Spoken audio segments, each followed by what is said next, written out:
New topic, that is multi-terminal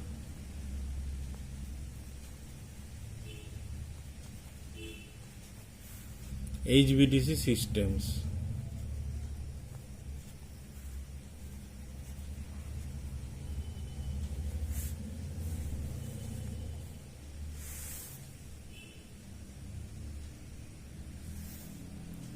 So in that topics, the key features of FACS technology.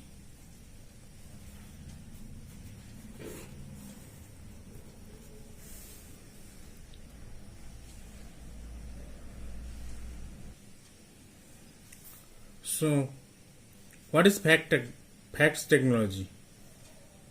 The power flow through a given transmission line depends on the three key parameters. Number one, voltage at both ends of the line, and the impedance of the line, and the phase angle difference between the sending end and receiving end voltage. So further, for lossless system, power transfer is given by P equal to V1 V2 by X into sin delta. So the variables having their usual meanings. For improving the power transmitting capability, it is needed to regulate the above three parameters either sinly or by any combination. So the variety of mechanical switched devices are generally used for this purpose, but none responds quickly enough to change the condition to provide real times. So the new FACS technology regulate the key parameters by fast acting switches based on power electronics, and it is become possible to have novel controllers having no conventional analogy with the help of advanced thyristor technology. So these new systems have laid the foundation of the FACS system, thereby helping to redirect power in real time and provide virtually instantaneous response to the transmission system disturbance. So first I will explain what is FACS. What is FACS?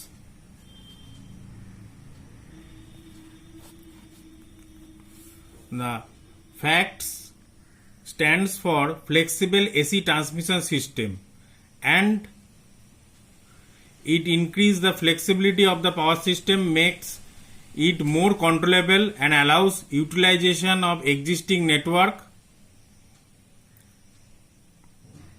closer to the thermal loading capacity without jeopardizing the stability. It provides improved voltage regulation, improved reactive power balance, and improves load sharing between parallel AC transmission line. It is also integrates system oscillation at subsynchronous frequency and allows better loop control. As a result, more power can reach consumers with a shorter project implementation time. So a lower investment cost and a minimum ecological impact, all compared to the alternative of building new transmission line or power generation facility. FACS controllers are advanced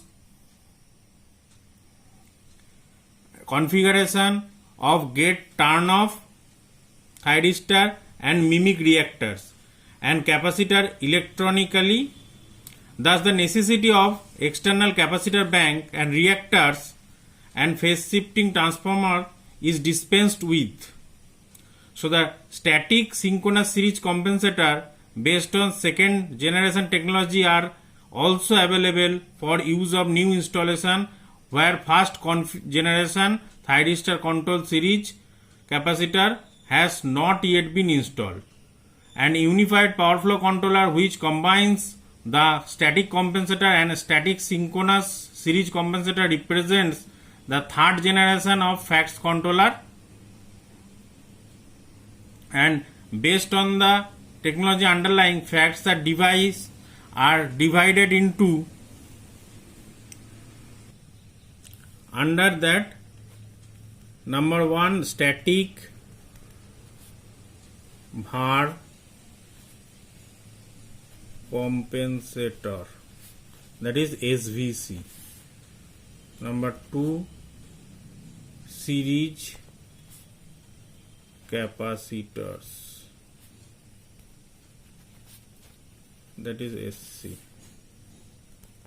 Number 3 static compensator.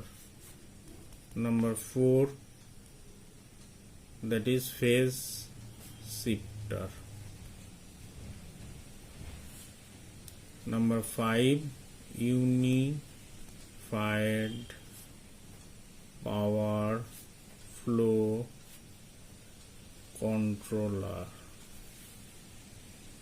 So that are the different classification based on the technology. And another is another most important, that is FACTS device, that is STATCOM.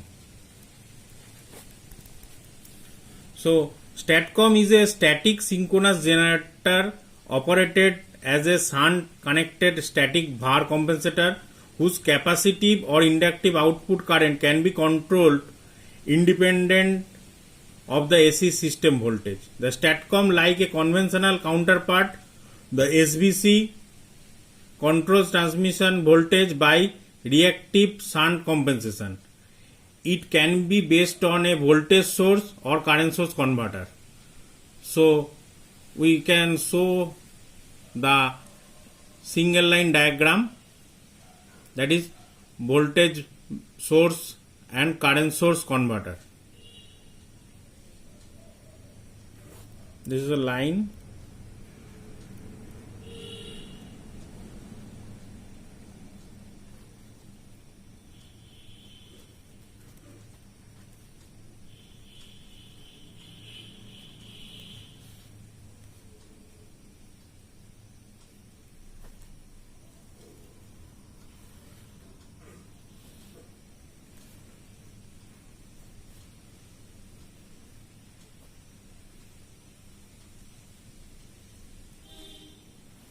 This is the line and this is called as a voltage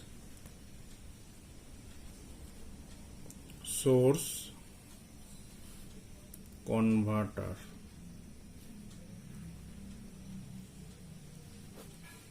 That is STATCOM base.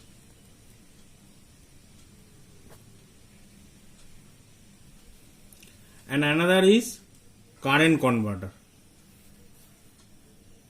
So this will be the line.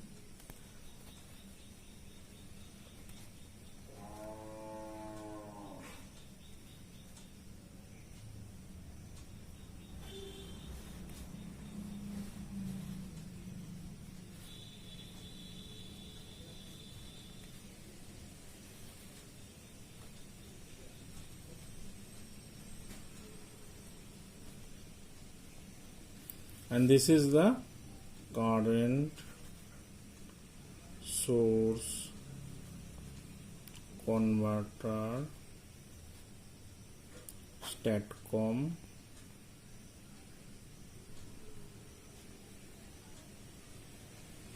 based.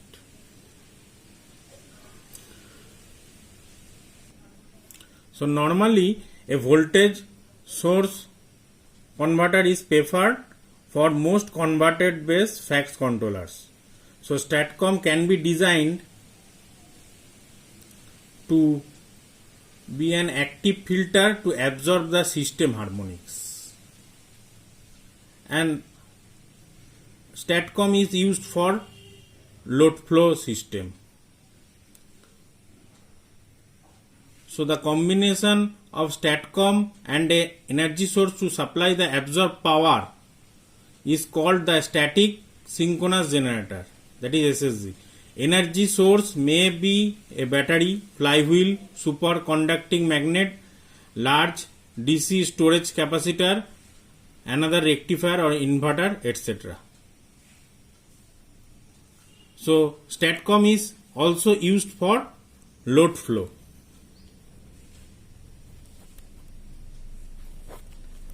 So how it is applicable STATCOM in a load flow?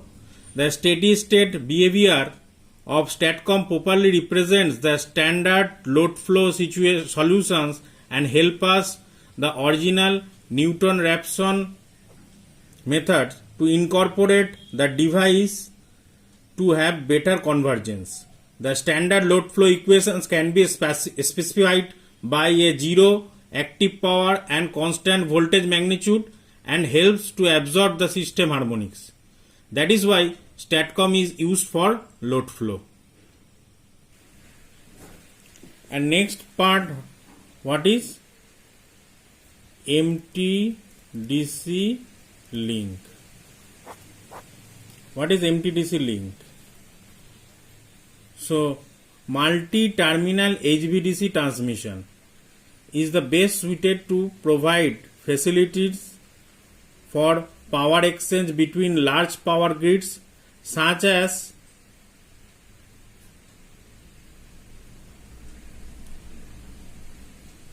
home grids or inter-country transmission systems. MTDC is cost effective and requires less space for spreading transmission lines for the same power exchange compared to the AC system. These facilities the operation and administration of power flow control in large system. So many HVDC systems are now point-to-point connections. Contrary to this, a MTDC allows all partners such as regional power operators to connect within a reach of transmission lines routing.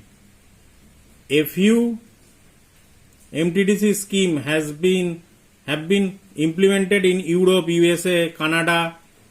The experience gained from those schemes has proved the energy availability and reliability is of the same order as the point-to-point DC scheme.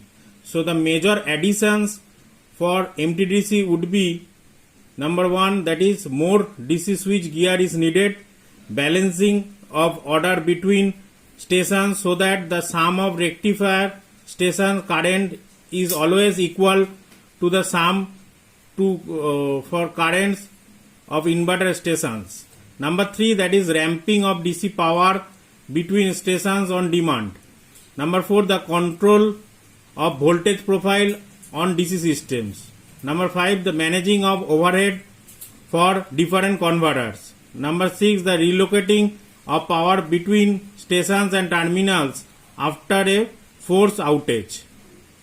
Experience with existing HVDC links has proven that the contribution of control and protection to force outage and non-availability of energy is very small. From previous studies, it is conducted that mesh DC grid for bulk power transmission offers increased energy availability and the techniques to operate the same is now available.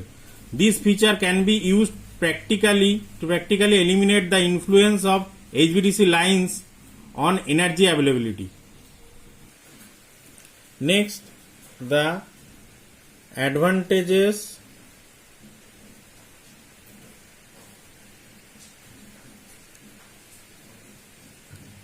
for conversion of AC lines into DC lines.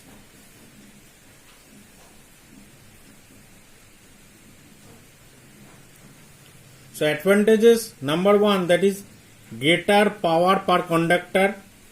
Number 2, less number of conductors and simple line construction.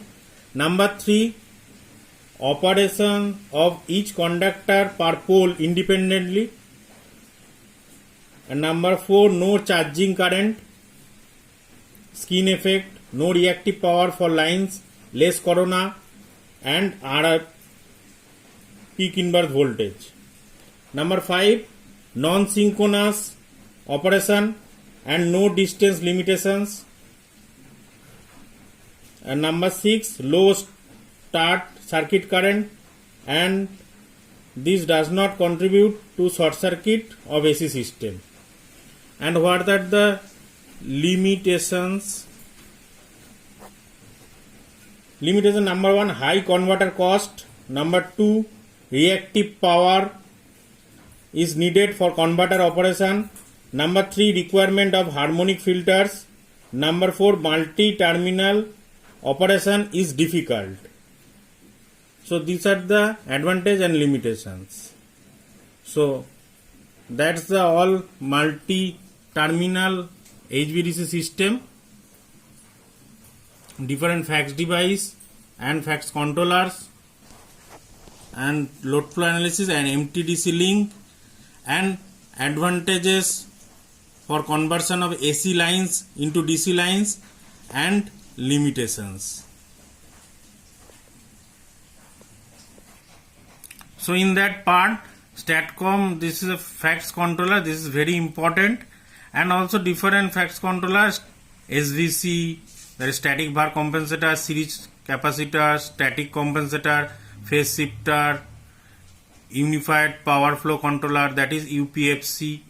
So that is the different fax controller or fax devices. So thank you for watching the video.